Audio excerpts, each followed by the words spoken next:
di dunia adalah. Assalamualaikum warahmatullahi wabarakatuh. Alhamdulillah ala ni'matillah fi hadhil majalis mutasil ila habibuna Muhammad sallallahu alaihi wa ala alihi wasallam. Bersyukur yang tiada tara kita kepada Allah Subhanahu wa taala yang telah memuliakan kita dengan menghadirkan jasad kita untuk bersama-sama menambahkan ilmunya baginda Nabi Muhammad, sehingga disinilah yang mana Allah Subhanahu wa taala menurunkan, mencurahkan daripada rahmat ridhonya bagi mereka yang menuntut ilmunya baginda Nabi Muhammad sallallahu alaihi wa ala alihi wasallam. Al-Imam Abdullah bin Alawi al-Haddad, beliau mengutip di dalam ayat-ayat Allah Subhanahu wa taala sebagaimana minggu yang lalu betapa pentingnya mencari nafkah dari tempat-tempat yang dihalalkan oleh Allah Subhanahu wa taala. Ya ayuhan nas, kullu mimma fil ardi halalan thayyiban wa la tattabi'u khutuwati syaitan innahu lakum aduwwum mubin. Allah Subhanahu wa taala berfirman, ya ayuhan nas, manusia. Ini bukan secara khusus untuk yang beriman, semua manusia. Namun memang Al-Qur'an ini ditujukan kepada seluruh umat manusia. Namun disinilah bahasa daripada Allah Subhanahu wa taala jika yang mengatakan ya ayyuhalladzina amanu, ini berarti amanatun ilahiyah. Amanatun ilahiyah itu sudah jangan banyak berpikir, langsung imani, langsung yakini.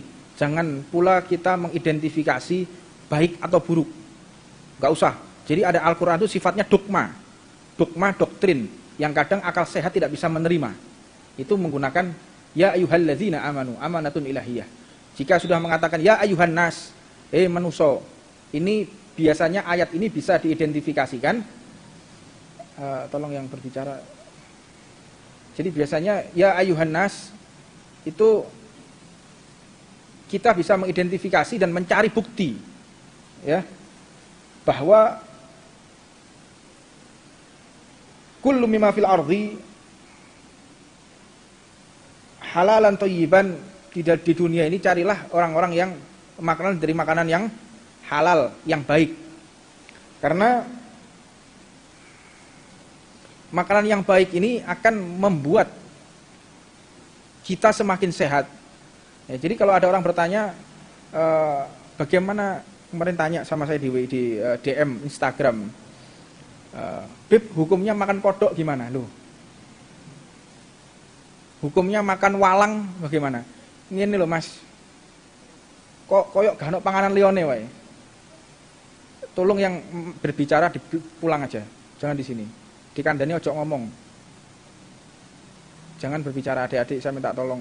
Ini beda dengan majelis lainnya.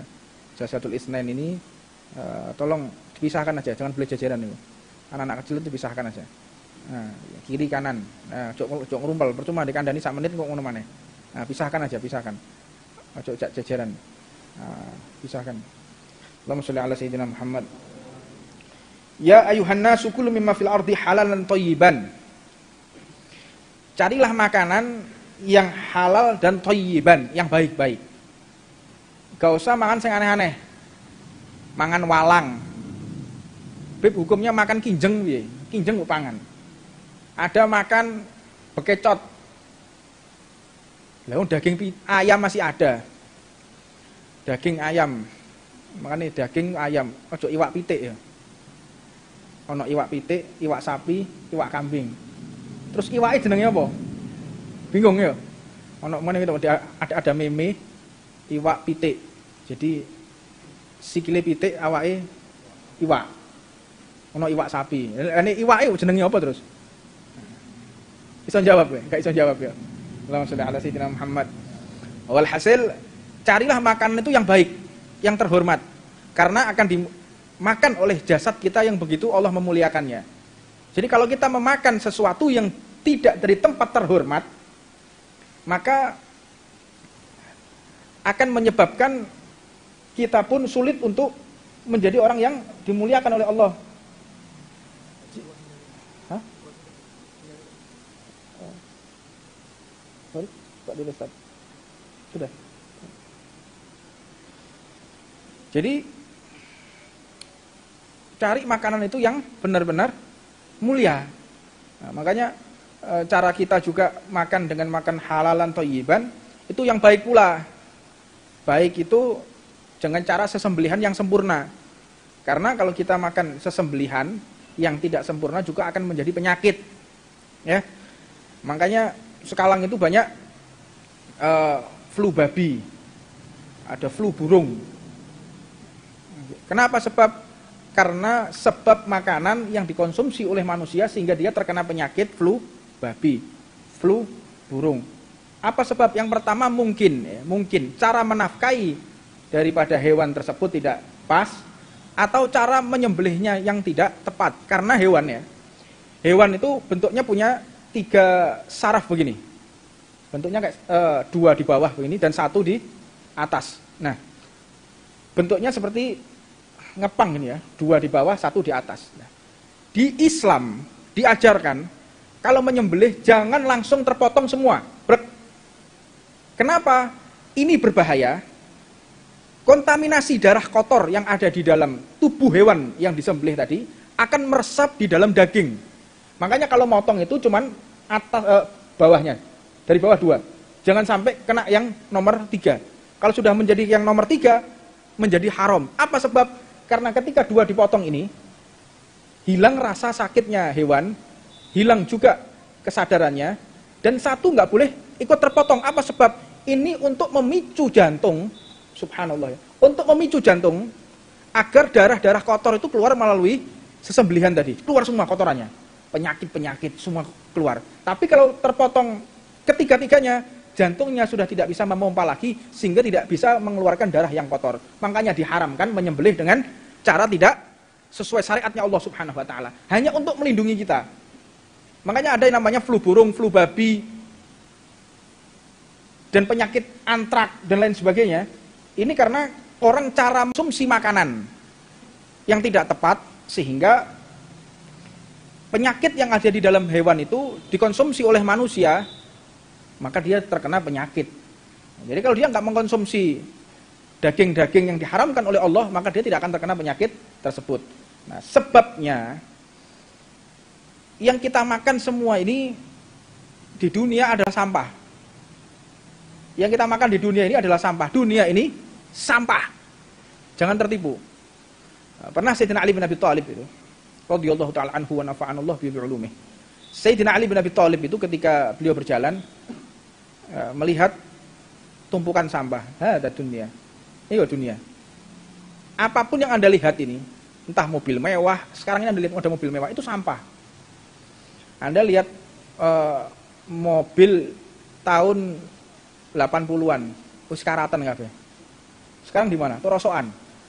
Pada masa tahun 80-an mobil itu menjadi idaman. Wah, mobil baru. Katakanlah mobil yang baru sekarang, BMW yang baru.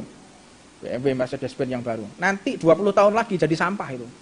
Jadi segala sesuatu di dunia ini menjadi sampah. Mangan enak kaya apa? Metune ya sampah. Mangan roti, ya jadi sampah. Mangan sate jadi sampah. Pokoknya yang kita makan semuanya adalah sampah di dunia ini. Jadi jangan sampai kita makan sampah tapi sampahnya keliru. Gitu. Nah, tapi tetap dikatakan oleh Allah Subhanahu wa taala, sampah itu ada yang halal, yang baik. Halalan thayyiban. Wala tatabi'u khutuwatis syaitan innahu lakum aduwwum mubin. Dan janganlah engkau mengikuti langkah khutuwatis syaitan, langkah-langkah daripada setan, karena sesungguhnya setan itu musuh daripada Allah Subhanahu wa taala. Setan itu saking pinternya ya, goda manusia. Sampai manusia meminum minuman keras. Itu hebatnya setan, Pak. Orang kalau sudah minum khamr, saya kadang berpikir ya, khamr itu harganya mahal. Duduk sing kelasnya topi miring yo. Sing pengalaman. Ono minuman itu harganya sampai jutaan, Pak. Rasane gak enak, ambune buadeg, diombe tambah goblok. Kecuali kalau minuman itu diminum orangnya tambah ganteng, lo gak apa-apa. Aku masih masuk akal ya. Ada orang minum khamr, kemudian yang minum tambah ganteng, kemudian yang minum tambah sehat, atau mungkin rasanya lezat, orang tergoda, itu masuk akal buat saya. Contohnya orang makan es krim. Es krim itu dingin, enak, lembut, terus menyenangkan. Tapi efeknya adalah pilek, efeknya mungkin badan kurang fit kalau minum es krim itu.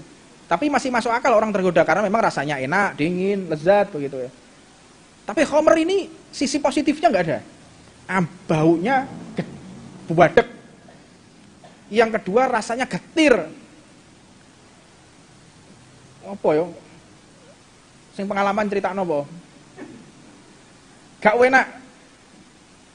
Terus efeknya sampai delok oleh mabuk yo. Ono tambah ganteng. Gak ono, gagah. Begitu ngombe kok wedhus kopok. Dijak ngomong gak paham.